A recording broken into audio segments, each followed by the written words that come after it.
Muchas gracias, Daniela. Y vamos a presentar a nuestros invitados. Hoy decíamos que es el día del anestesiólogo y por eso tenemos estos invitados y le damos los buenos días, la bienvenida y el feliz día al doctor Sergio Mauras. Gracias por responder a nuestra invitación y al doctor Mariano Dobranqui. Buen día y bienvenido. Muchas Feliz día.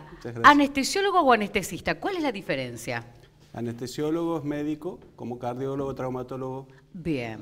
Y anestesista es un técnico que nos asiste. Perfecto, ahí está. Y ustedes son anestesiólogos, sí. En este caso, por eso lo hemos presentado como doctores. ¿Por qué hoy se celebra este día? Bien, si bien existe como antecedentes antes de Cristo, 4.000 años, 1.600 años antes de Cristo, anestesias que se realizaron, la primera anestesia pública en el Hospital General de Massachusetts fue hecha por William Morton, justamente un 16 de octubre de 1846, en donde se le administra éter, que es una sustancia, un fármaco muy utilizado en ese momento, a un paciente llamado Gilbert Abbott. Justamente tenemos una empresa muy famosa que nos suministra fármacos actualmente con ese nombre, para realizarle una extirpación de un tumor de cuello. Es por eso que queda sentado el día de hoy como el Día del Anestesiólogo. Bien, una profesión y una persona sumamente importante en el momento de realizar una intervención quirúrgica. ¿Son los que dan la última palabra, los que dicen el ok, esta persona está para la intervención? En realidad debería trabajarse entre todos para hacer eso. No es que uno tiene la última palabra. A veces el paciente llega visto por el cirujano, supuestamente preparado por el cardiólogo, y nosotros terminamos definiendo si puede o no ingresar al quirófano por todo lo que nosotros vamos a tener que vivir con ese paciente dentro del quirófano, ¿no? ¿Es un trabajo, una profesión de mucha responsabilidad? Sí, bastante. ¿Cuáles son porque uno, bueno, muchas veces habla del anestesiólogo, habla del instrumentista? ¿Cuál es, digamos, lo principal que deben tener en cuenta al momento de entrevistarse con un paciente, bueno, que precisamente va a ingresar a un tipo de intervención quirúrgica?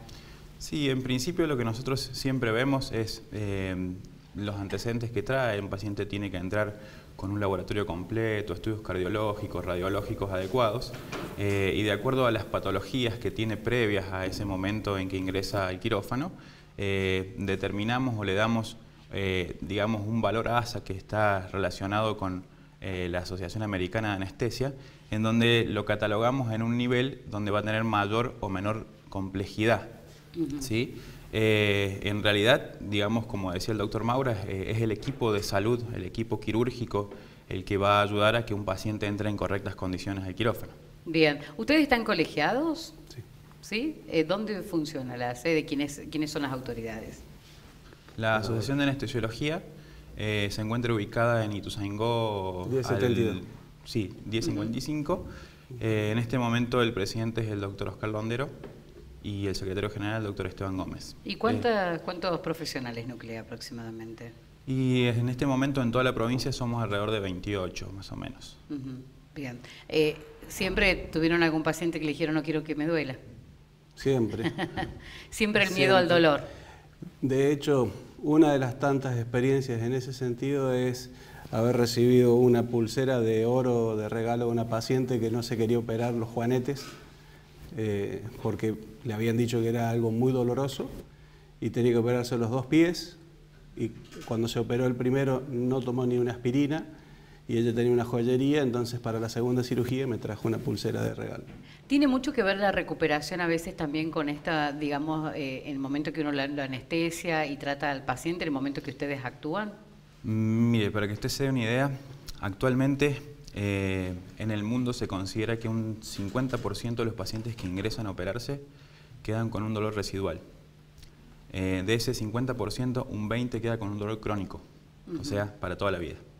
Y se considera que más o menos a nivel mundial existen unas 300 millones de cirugías anuales, es decir, que 150 millones de pacientes quedan con dolor después de la cirugía, un número importantísimo.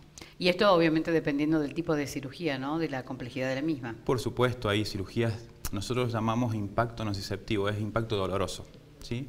Hay cirugías que tienen mucho mayor impacto doloroso, pero otras, como por ejemplo la que citó el doctor Maura, que parece simple, es una patología muy dolorosa, ¿sí? Es una operación de los juanetes de los pies y sin embargo es muy doloroso el posquirúrgico. Ah, bien. Entonces nada hay que minimizar. ¿Y el anestesiólogo, digamos, trabaja previo a la cirugía y allí finaliza su trabajo o después sigue haciendo un control del paciente en su recuperación y sigue actuando? No, sigue actuando. ¿Con calmantes o como? Sigue actuando en la recuperación, sigue actuando en el postoperatorio con la analgesia. O sea, hay una intervención del anestesiólogo que va más allá del momento de finalización de la cirugía en el último punto de despertar el paciente. Sigue participando fundamentalmente en la recuperación y el postoperatorio con la analgesia postoperatoria. ¿Y cuánto dura, digamos, el efecto de la anestesia en un paciente? Dura lo que necesite. Bien. Hubo una cirugía que hicimos acá hace muchos años, un día viernes particularmente, donde empezamos la cirugía alrededor de las 3 de la tarde, terminó a las 11 de la noche. Y cuando desperté al paciente me dijo así inmediatamente, qué rápido me operaron. No tuvo noción. No tuvo noción. O sea, y se despertó inmediatamente luego de 8 horas de estar en cirugía. ¿Y les ha ocurrido en alguna oportunidad que hemos escuchado, todos tenemos algún familiar, un amigo que dice, no me agarra la anestesia, no me agarra porque estoy nervioso? A veces eso condiciona a que haga efecto más rápido o no la anestesia. En realidad eso es un mito nada más, ¿sí? Cuando la anestesia no agarra o no toma, como decimos normalmente nosotros, es simplemente porque, bueno, como seres humanos que somos, ¿sí? Hay veces que no realizamos las cosas, digamos, nuestra actividad laboral en forma adecuada, digamos. Por ejemplo, si realizamos una anestesia neuroaxial, que son las famosas anestesias que realizamos en la columna, tenemos que llegar a lugares muy específicos que son muy pequeños, ¿sí? Entonces todo depende de que el líquido que nosotros inyectamos esté en un lugar adecuado para que tome la anestesia. El tema del nerviosismo no influye en eso, ¿sí? Bien, o sea, no actúa como bloqueo del organismo. No, lo que actúa es aumentando por ahí la sensibilidad. Bien. O la tensión. Por ejemplo, si vos llegás a una situación quirúrgica en donde vas con una carga de ansiedad muy grande, sucede que a veces cuando le pasás la gasa para limpiarle la piel ya empieza, ¡ay, ay, ay, me duele! Y no estás nada más que pasando una gasa, un algodón. O sea, ya cargó toda su ansiedad en ese lugar y empieza a sentir cosas que está imaginando porque no le estás haciendo nada que le duela.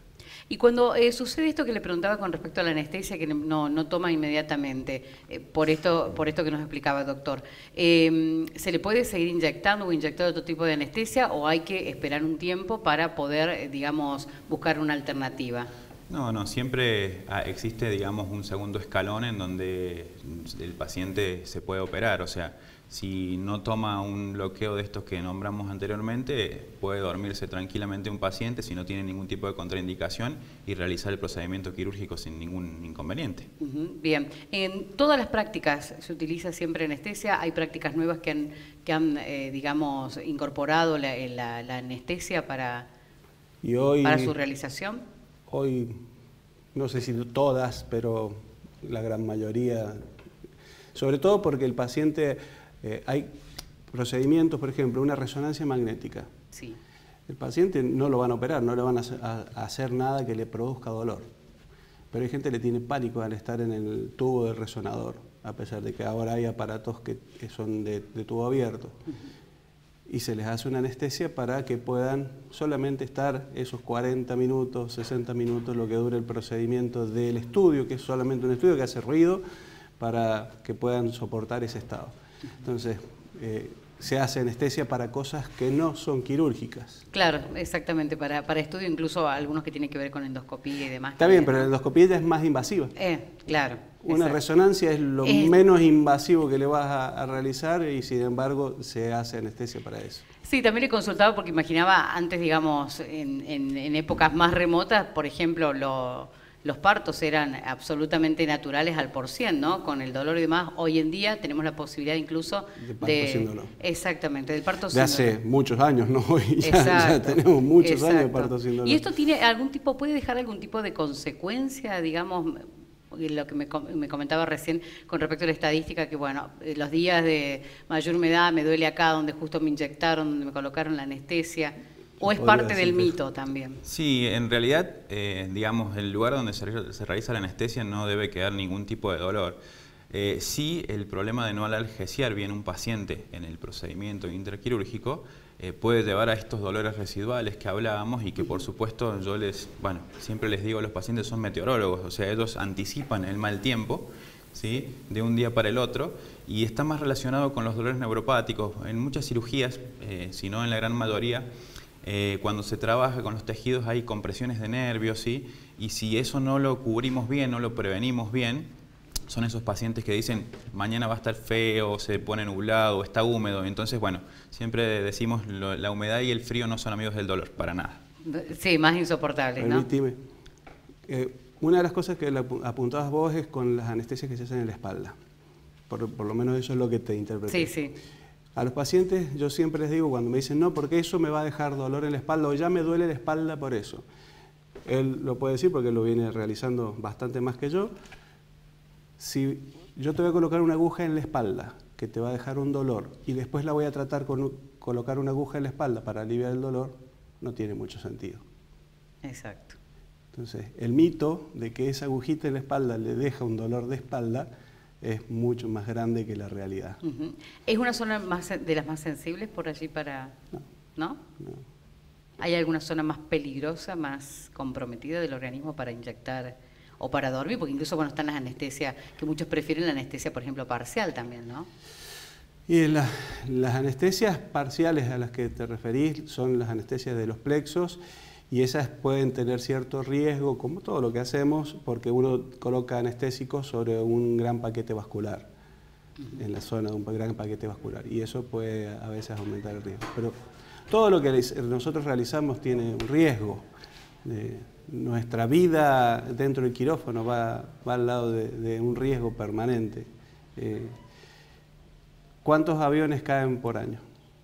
Sí, es el transporte más seguro. Y sin embargo viajas en avión. Exacto. O sea, lamentablemente uno tiene que realizarlo y estar preparado para todo lo que pueda surgir, todo. ¿Celebran su día de alguna manera particular? ¿Hacen alguna cena, algún agasajo? Sí, habitualmente es una cena familiar, digamos, considerando que la asociación es un grupo familiar.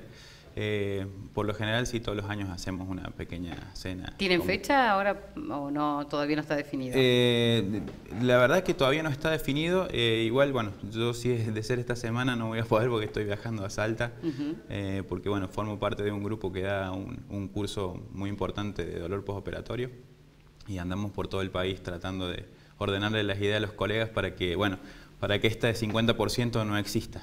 Bien. ¿Sí? Ustedes trabajan en la salud privada. Privada y pública. Privada y pública. ¿Muy distinta a la realidad del profesional? No. Y además, digamos, el ámbito de trabajo tiene todas las herramientas, posibilidades. Es que no puedes no trabajar con todas las herramientas. Yo llevo ya, en febrero voy a cumplir 30 años que estoy en los quirófanos. Sí. Empecé haciendo anestesia como practicante en el Hospital de Niños en Córdoba. Y cuando hacíamos anestesia en ese momento no teníamos nada de lo que tenés hoy. Entonces, cuando yo doy clases, lo que le digo a los alumnos, para que entiendan la diferencia, ¿cómo se manda un telegrama? No tienen idea. Exactamente es lo mismo con esto. Lo que hacíamos nosotros de anestesia era mucho más artesanal porque no tenías la aparatología que hoy tenés y los medios de seguridad que hoy tenés. Eso es lo que ha cambiado y ha dado la tranquilidad en los quirófanos en gran medida. Entonces, hoy no tener esas cosas, creo que a nadie se le ocurre, no podés hacerlo. Todo eso minimiza la forma en que vos vas a trabajar, el riesgo, las posibilidades de situaciones que se puedan presentar, pero no te las evita. Bien. Sí. De hecho, nuestros últimos congresos nacionales están muy basados en la seguridad. ¿Sí? Es un tema que nos atañe mucho y al cual le estamos prestando mucha importancia. La seguridad del paciente desde el prequirúrgico hasta cuando se va a su casa. Bien. Esa es la idea. Y lo que comentábamos recién, ¿no? Con todo lo que uno viene muchas veces, con todos los mitos y de la operación y del centro médico y de tal médico, la referencia.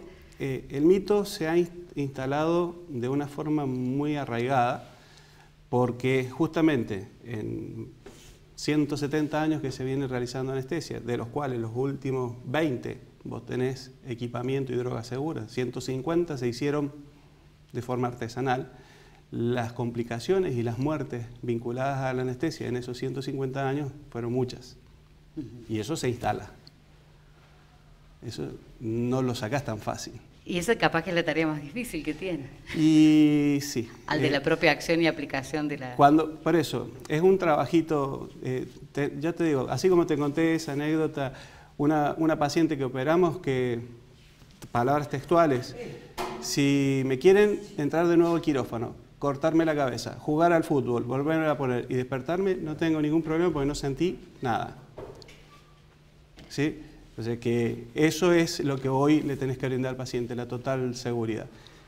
No es fácil, es lo mismo que subirse a un avión. Uno sube un avión y no sabe si llega a destino. Conoce el riesgo, pero claro, lo asume. Bien.